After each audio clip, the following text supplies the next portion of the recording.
Paul Newman. Yes, exactly. Yeah. Hello, I'm Donald Leggett and welcome to Share Views, brought to you by the financial website London South East. Today I'm joined by Arthur Millholland, President and CEO of COPL, or Canadian Overseas Petroleum Limited, the oil and gas exploration and development company with interests in Nigeria and Mozambique. Arthur is here today to talk us through the full year results and the outlook for 2019. Welcome to the London South East studio, Arthur. Donald, thank you very much for having me back again. It's a few months since we've seen you. Have you been a busy man? January. Yeah, very busy, and it's we're moving things along. So, what kind of year has it been for COPL? What were the full year highlights? Well, I think from our financial statements speak for themselves, but I think the key thing is this past year has been a busy year. We certainly got derailed part of last year when our other shareholder and our Nigerian affiliate, ESAR, accused us of being in a default of our obligations. And so that caused us, in August of last year, to spend a good part of the autumn sorting that out with them, and so we can move forward. Back to the good news for you guys is you've got a conditional extension to your exploration license in Nigeria. That's the good news. Yeah. The bad news perhaps is that there's a $7 million performance bond attached to it. Tell us about that. Yeah. The $7 million performance bond, Donald, could have been an awful lot larger. There always was a $7 million performance bond on this project. It was what you expected. Exactly. Contractually, the ESAR shareholder, the 20% shareholder, was contractually obligated to provide the security for that. That's been part of our ongoing issues with them. And we made a decision with our Nigerian partner, with Shoreline, to move forward, to get this thing moving forward late last year to put the security up for ourselves through our Shorecan joint venture company.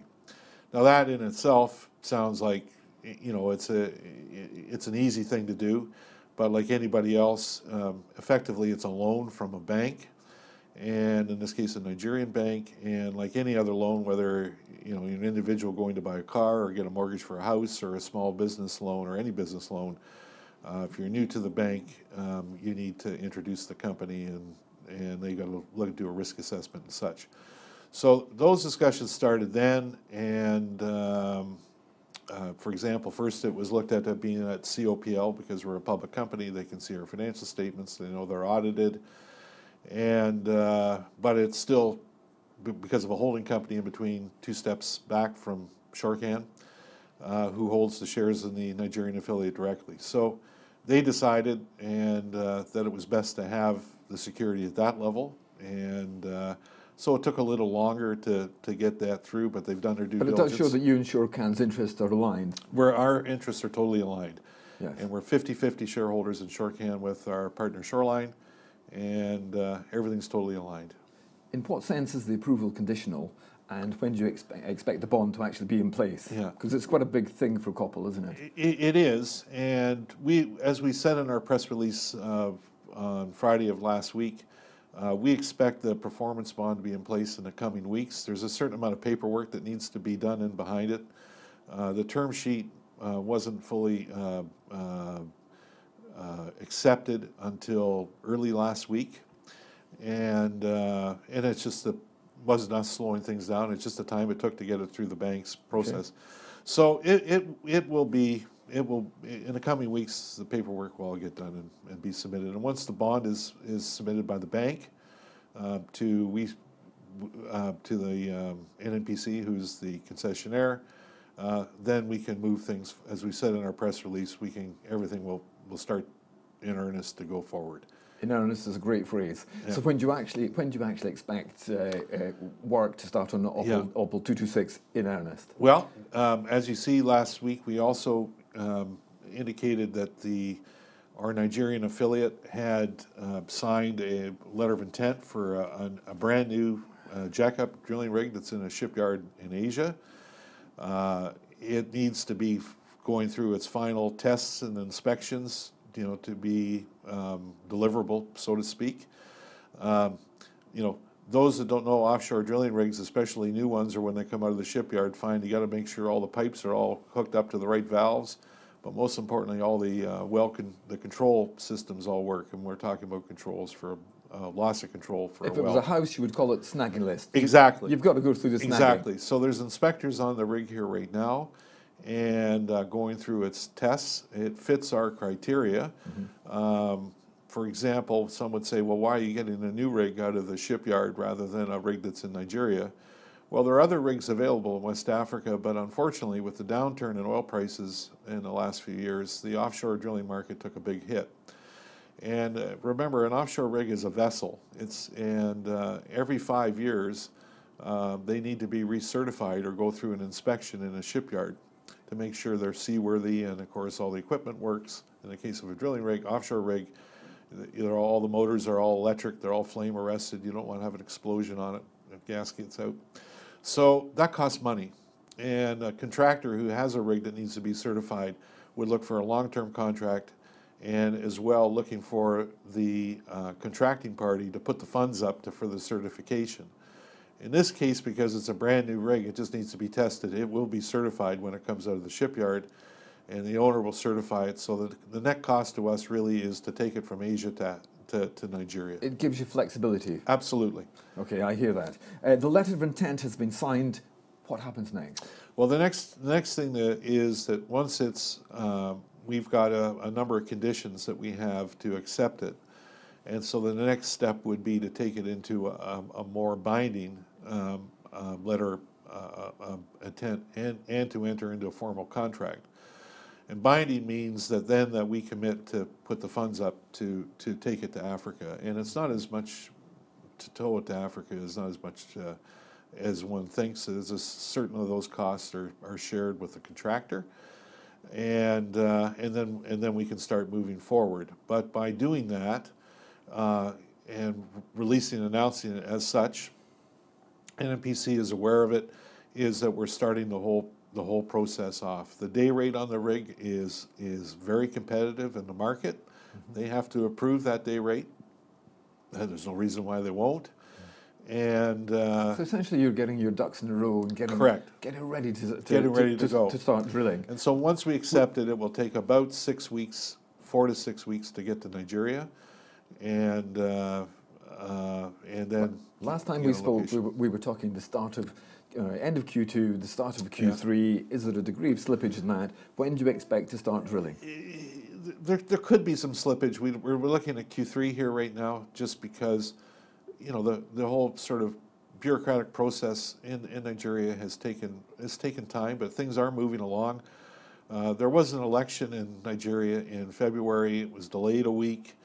And, frankly, things just shut down in the country. People left their offices to go to their home states to vote in, and they didn't come back. But I would have thought more than that. It must have caused a bureaucratic hiatus for months. It did. Because who wants to take decisions when you might have a new president to answer to? Exactly. And the key thing to understand is, and even here in the UK, is that bureaucrats, and they're very sensitive to it in Nigeria, because everything can be politicized, and nobody wants to have politicize a decision by the civil service or an organ of the government. And a good example of that here in the UK right now is Brexit. What you hear is politicians talking. You're not hearing very much from the civil service, who really runs the government. If anybody remembers, your listeners, that old television show called Yes Minister, of who's that. So we have to be they have their own protocols, and we have to follow their protocols of getting things done.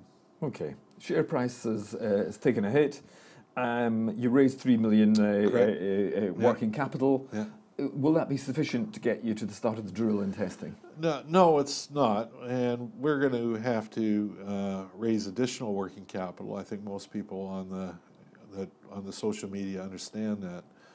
Yes, but the London South East chat board is an issue for them. But I just also say that we have other options available to us, other than the sort of the traditional way that we're doing things. So it may not necessarily be equity, it may be debt, may not necessarily be equity or the traditional ways. And for now, that's what I'm going to say.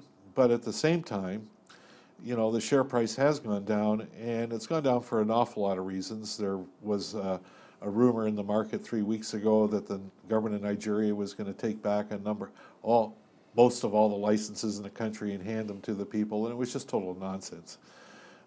If that was the case and we were aware of it, then we'd be obligated, like any other public company is, to put that out in a press release to either caution people or say that move was afoot. The extension to our PSE was actually in our management's discussion and analysis for the in our Q3 financials last year, which were published in November. They were there for a reason, is because, again, it was granted, and we were asked just to say,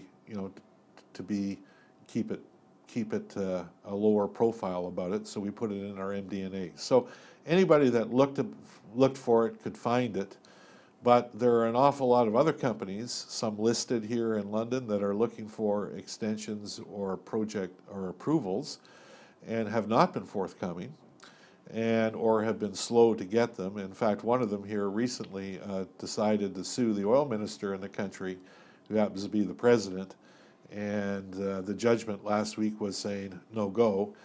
And again, why sue the president of the country? It doesn't do you any good. The way we work at COPL... So presumably you're not going to sue the president? No. The new president? No reason to do it, is that our team is the technical people behind the project. So we've engineered it. We've done all the background technical work. Our partners at Shoreline, they're the face of the business in Nigeria. And they're Nigerians, and they're good people. I think I've said that to you before. You have. And to move things along, they expend a certain amount of their own, we'll call political capital. When I say that, I don't mean money. I mean just themselves. Goodwill. And they've goodwill, and there's only so much goodwill ever forthcoming. Yeah, so. And they've got good reputations in the country, and so one of them is that if we get out there and say we're going to do something as a business, I mean our Nigerian affiliate, because we own 80% of it, is that we've got to go out and do it. And so all of the organs of government put a tick in a box, and then we have to back it up with a program that's been engineered, and we go through all that. And in the case of the performance bond, it could have been an awful lot larger, primarily because we're still in a production sharing contract, and because it's our desire to go drill more than one well, it's to drill 3 to 4, they would have every right to increase the size of the bond beyond $7 million. And we've managed to keep it where it is. Okay. Now, final question. In terms of news flow, what can we expect in the next few months? What's going to be happening? The news flow for everybody to expect is this. Once the bond is in place, I think that at that time everything's going to become apparent, that what we have done throughout and where we're going to go forward. The next thing is that the news about the drilling rig and who owns it and all those things, right now we're bound by some confidentiality around the owner and the contractor of the rig. But all that will become apparent, as will a timeline. The third thing is that anybody that's been following us, knows that we've been looking at a project financing solution to this, and with a good majority coming from service providers. Our view is, as an operating entity, and I say that because it's jointly with our Nigerian with Shoreline, our view is that before we could finalize those discussions, we would be in a much stronger position if we've got everything completed in behind it, from a standpoint of negotiating or entering into something final. And that being said, as time goes on, the screws get turned into us as well. And so we have to do the best thing for what we call the shareholders. And I mean the shareholders are not just the shareholders of the public company, they're just part of it, but by the shareholders being that we're aligned with Shoreline, and what's good for them is good for us, and what's good for us is good for them. Stakeholders, perhaps, is a good Exactly, phrase. exactly. And even so, what's good for us and good for them is also good for the other shareholder who owns 20% of our Nigerian affiliate, being the ESAR group, because it benefits them as well. So we have to, it's just it's a process that we're going through, but things are moving along. And yeah, we know they were slow before, and we've had some adversity last year that we didn't expect to face in the autumn of last year, in the late third quarter and fourth quarter, but we faced it and we dealt with it, and we've put it behind us. And I think that's the main thing we want to get across. Arthur Millholland, President and CEO of COPL, thank you very much for joining us in the studio today. It's always a pleasure to... Donald, thank you very much for having me. Always a pleasure to have you in the studio. For more interviews like this one, please click on the London South East logo to subscribe to our YouTube channel. Thanks for watching.